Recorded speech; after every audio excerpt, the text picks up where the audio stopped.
Despite 20 movies and a vast reserve of female characters at their disposal, this is Marvel's first female superhero to star in her own film. This initial attempt comes nearly 2 years after DC already proved the theory with Wonder Woman, and a 10-year head start, but I guess we'll give Marvel an for effort. Captain Marvel introduces the newest kid on the blockbuster, Captain Marvel, the MCU's second red and blue superhero named Captain, displaced in a bygone decade. Not to be confused with the other Captain Marvel from DC, who's called Shazam now, with a movie coming out in April. This Captain Marvel proves to be a solid addition to the franchise, but not its strongest. While an entertaining origin story, Captain Marvel relays the history of Carol Danvers in an interesting light, but doesn't give us the full scope of her personality. Captain Marvel takes full advantage of its setting in 1995, playing off of the decade's music, pop culture, and outdated technology. While the references were humorous and appreciated, they'll probably age as well as the dial-up internet that they poke fun at. But the time period gives the film an opportunity to show off its digital de-aging technology, removing 25 years off of Samuel L. Jackson. This technological achievement is increasingly impressive and so believable that I think it could become the greatest trend in Hollywood since disaster films.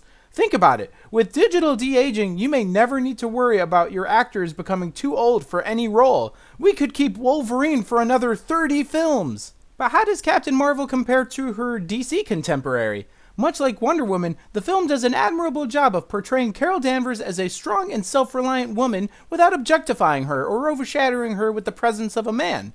During the movie, both Danvers and the audience are shown glimpses of her past, giving us an idea of her history, but we don't really get a sense of who she is as a person.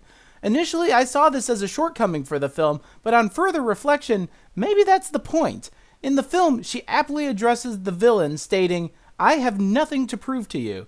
Hers is a history of trying to prove herself as equal and capable as her male peers, so perhaps my comparing her lack of personality to Marvel's other heroes with their character traits is the sort of misogynistic attitude that plagued her in the film. Captain Marvel didn't go out of its way to make Carol Danvers like the 20 other smart alecky Marvel heroes because it didn't have to. There was nothing to prove. But on the other hand, her relationships with the supporting cast are better flushed out. Especially Nick Fury, with whom we gain a better understanding and appreciation for the person he becomes in later films.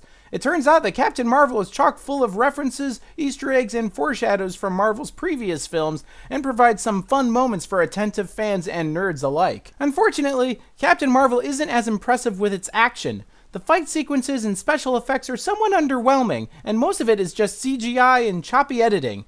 And like Ant-Man and the Wasp, Captain Marvel isn't giving away any big secrets or reveals leading up to the next big Avengers film, but like Black Panther, does introduce a cool character that I hope Marvel takes full advantage of. Captain Marvel remains entertaining and enjoyable, even though it relies heavily on some of Marvel's famous habits and doesn't contribute any game-changing or original ideas of its own.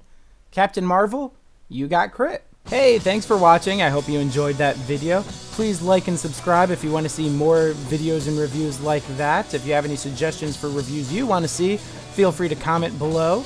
You can also follow me at YouGotCrit.tumblr.com if you want to see some older reviews and some cartoons of my own design. And thanks again.